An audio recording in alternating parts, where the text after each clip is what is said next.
ஓட்டு போடலாம் என்ன ஆகிட போகுது, என்ன செஞ்சிட போகிறாங்க? என்ன எலெக்ஷனுக்கு கட்சிக்காரன் கொடுக்குற பணம் வராது. ஓட்டு அட்டை தானேங்க, அப்படி தானே?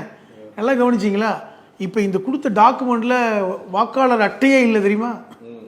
11 டாக்குமெண்ட் கொடுத்தாங்கல்ல, அதில் ஏதாவது வாக்காளர் அட்டை ஐடென்டிஃபிகேஷன் இருக்கா? இல்லை. இப்போ வாக்காளர் அட்டை இதில் சம்மந்தமே படலை. கடந்த முறை ஓட்டு போட்டியா, கடந்த முறை ஓட்டு போட்ட அட்டையை பற்றி அவங்க கேட்கல. ஒன்று.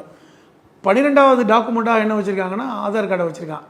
13வதாக ஒரு ஐடி கார்டு வச்சுருக்கான். ஒரு விஷயத்தை சேர்த்துருக்கான் தெரியுமா? 13வதாக பீகாரில் நீக்கப்பட்டிருந்தால் அந்த டாக்குமெண்ட் வச்சுக்கலாம். அவன் போட்டிருக்கான் பீகாரில் இந்த எஸ்ஐஆர் நடத்தப்பட்டிருக்குல்ல, அப்போ அங்கே அவன் பேர் எடுத்தாச்சு. அங்கே பேர் எடுத்தாச்சுன்னு சொன்னால் அங்கே நீங்கள் எலெக்ஷன் கமிஷனில் கேட்டால் எடுத்தாச்சுங்கிற டாக்குமெண்ட் கொடுப்பான், சர்டிஃபிகேட் கொடுப்பான். ஆமாம் அவன் பேர் எடுத்தாச்சு,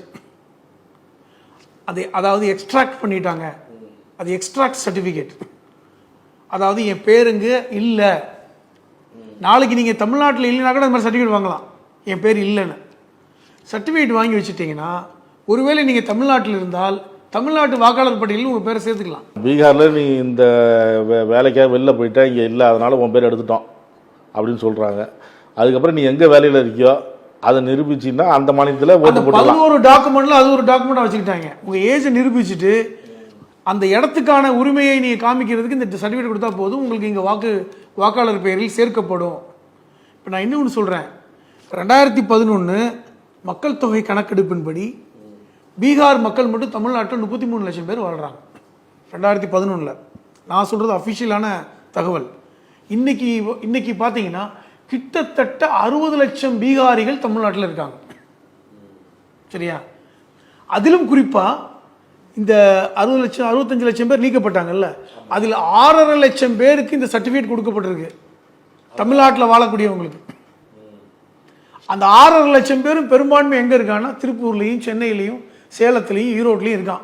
அதுதான் பாசம் பண்ண சொல்கிறாருல்ல. அப்போ இன்னைக்கு சிக்கல் வருமா? இன்னைக்கு இந்த பக்கம் பார்த்தீங்கன்னா சென்னையில் சேகர்பாபு தொகுதி, மினிஸ்டர் சேகர்பாபுடைய தொகுதியில் 13,500 பேர் இருக்கான். அங்கு